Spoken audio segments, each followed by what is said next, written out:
I was knee-deep in Q3 reconciliation when a video call flashed onto my laptop. Wexler Home pulsed on the screen like a flare. I hesitated, then hit accept. My mother's face filled the window, practically radiant. "Leona, darling, we have the most wonderful news," she sang. That register, that lilt. It always meant something of mine was about to disappear. I leaned back in my chair, tapping a pen against the desktop. "What's up?" Dad slid into frame beside her, beaming like he'd just hit a jackpot. "You know how Bryn's been losing it over the wedding? It's all taken care of now." "Oh," I said carefully. Mom laced her fingers, ecstatic. "We sold your lake house." The room pitched. "You what?" "Your lake house?" she repeated, as if I'd misheard.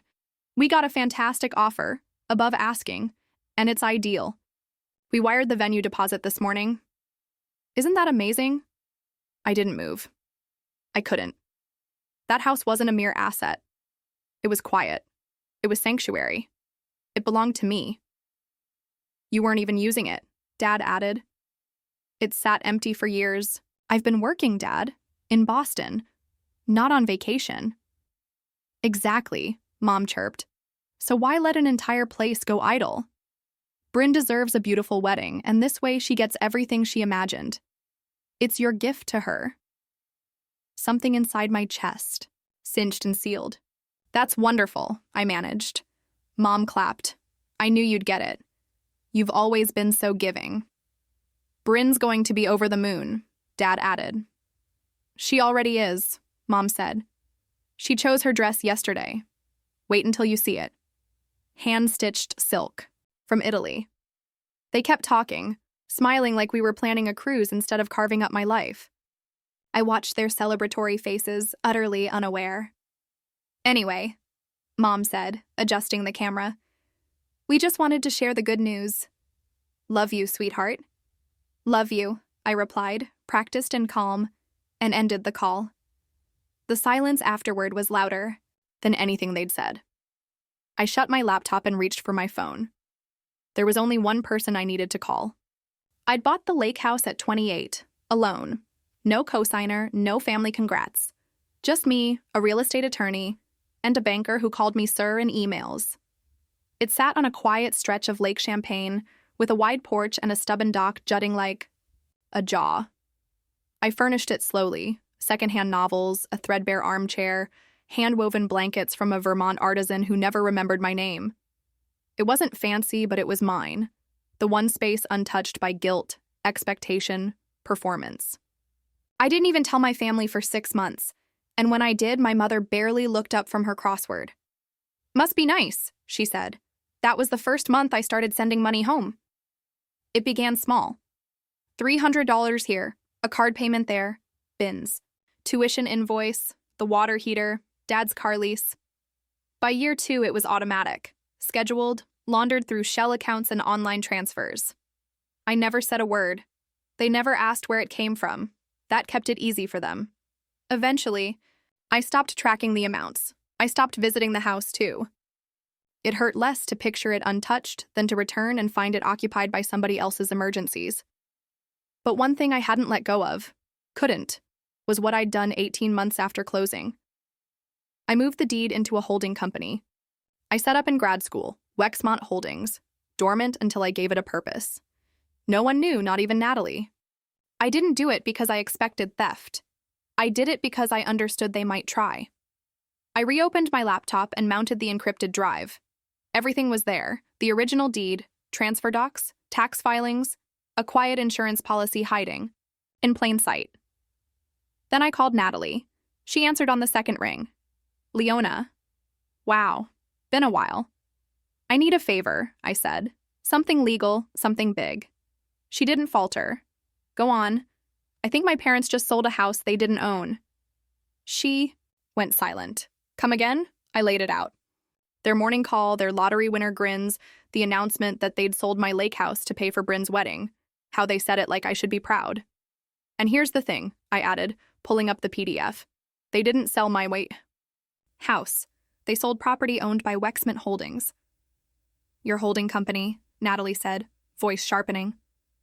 "The one we set up together." "Exactly. I moved the deed years ago. I just checked. It's still under Wexmont. They forged my signature on the sale documents. Jesus, Leona. They always knew where the key was, where the papers were. I trusted them. Too much. You gave them everything, she corrected, and they used it to commit felony fraud. I exhaled slowly. That word makes it real. It is real, and if they've cashed the check, it's traceable. I minimized the deed files and leaned back. Do I have a case? Natalie gave a bitter laugh. You don't have a case. You have a nuclear weapon. Forgery, misrepresentation, theft of corporate assets. This isn't a family tiff, Leona. It's criminal.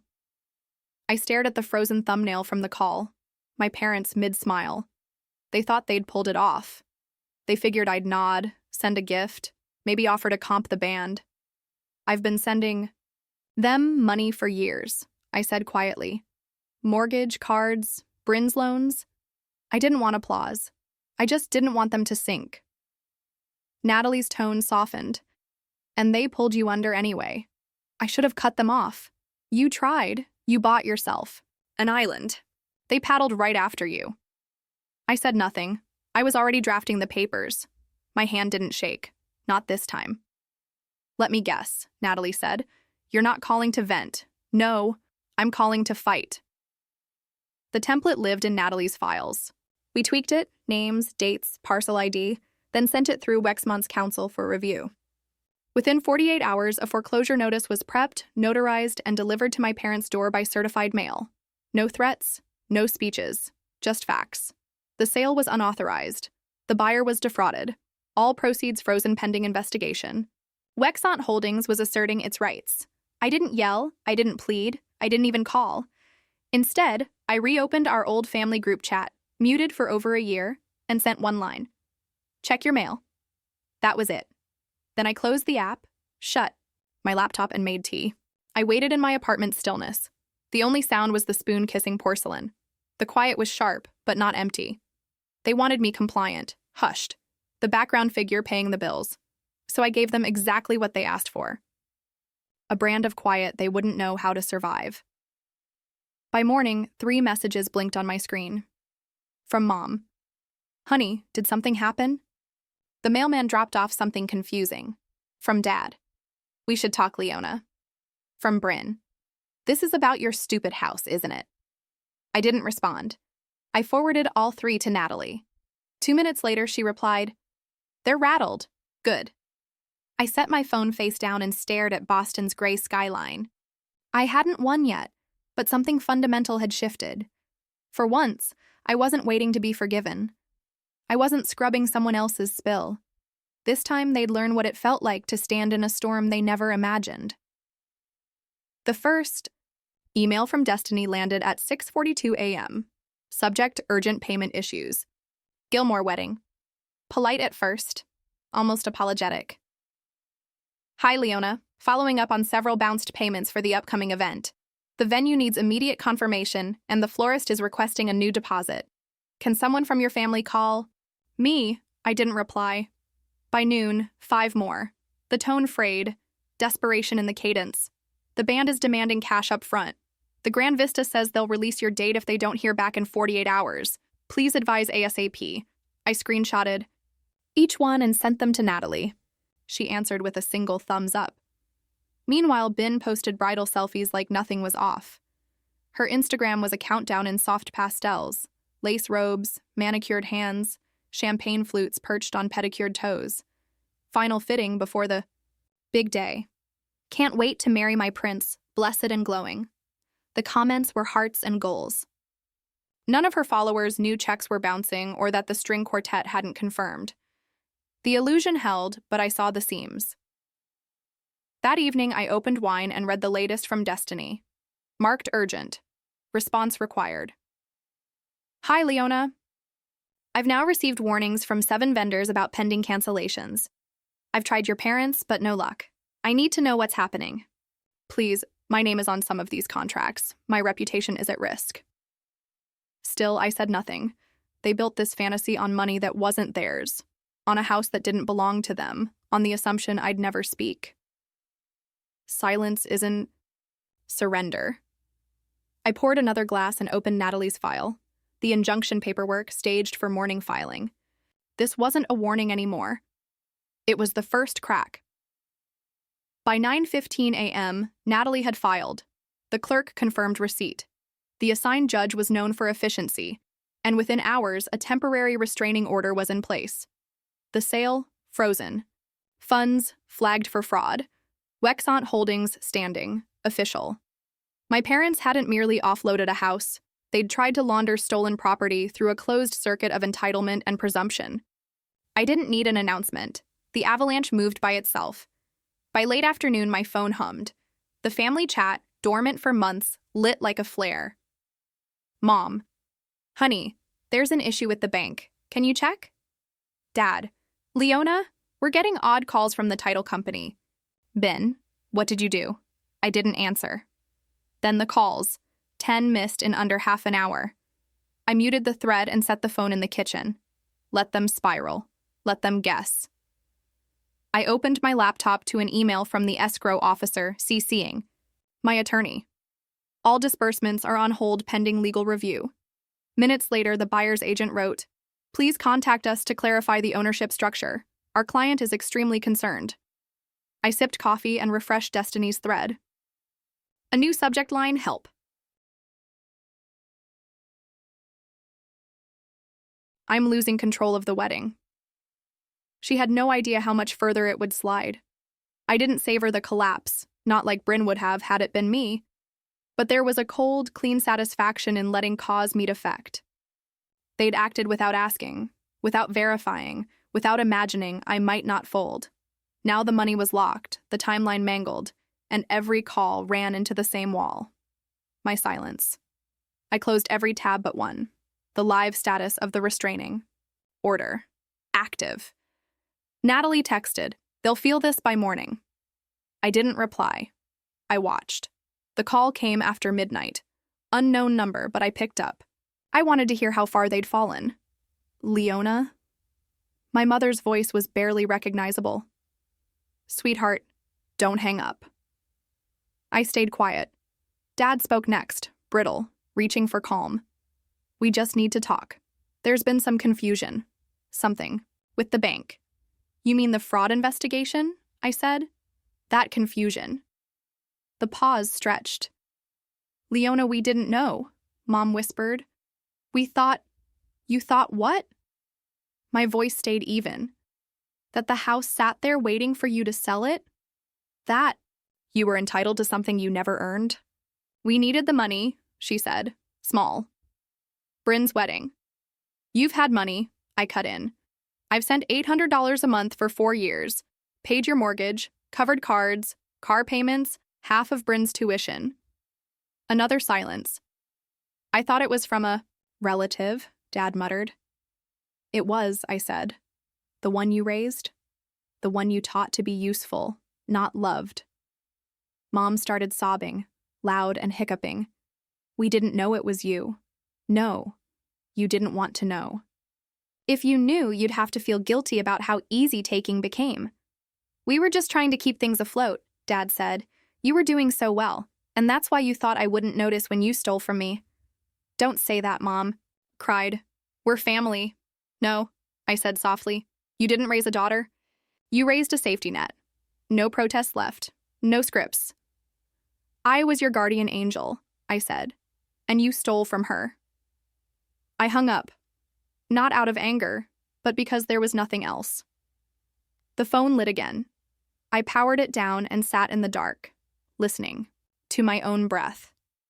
They weren't calling to make amends. They were calling because they finally understood what it meant to lose me.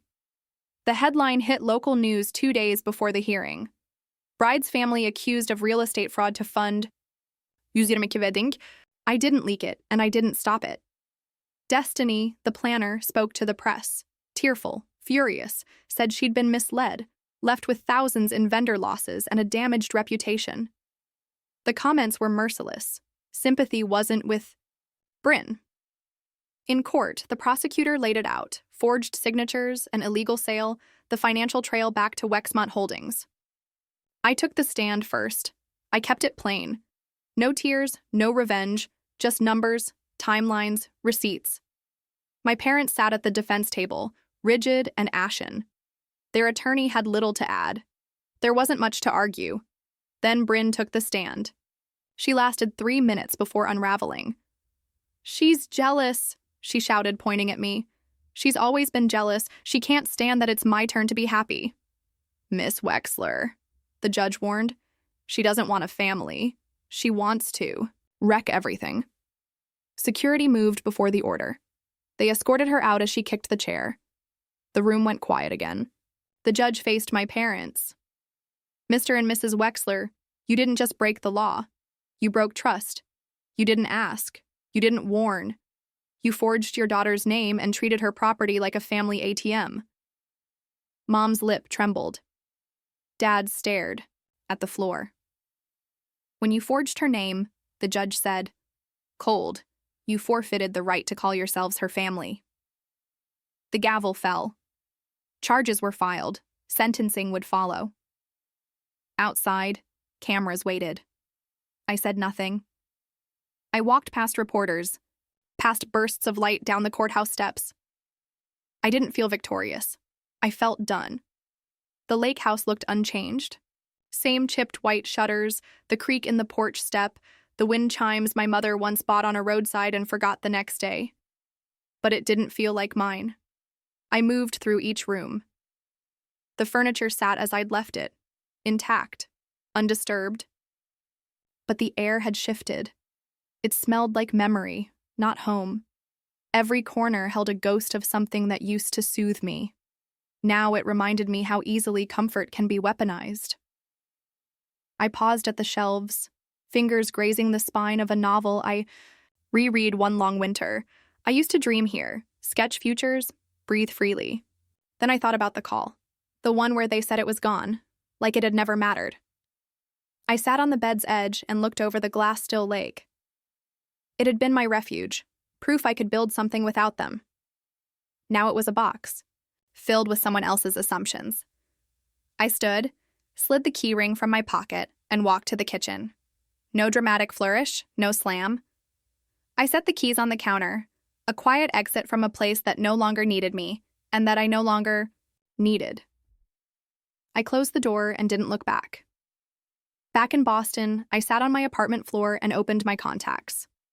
One by one, I deleted them. Mom, Dad, Bryn, every cousin who sent guilt-laced pleas about keeping the family together. It didn't ache. It felt like cleaning.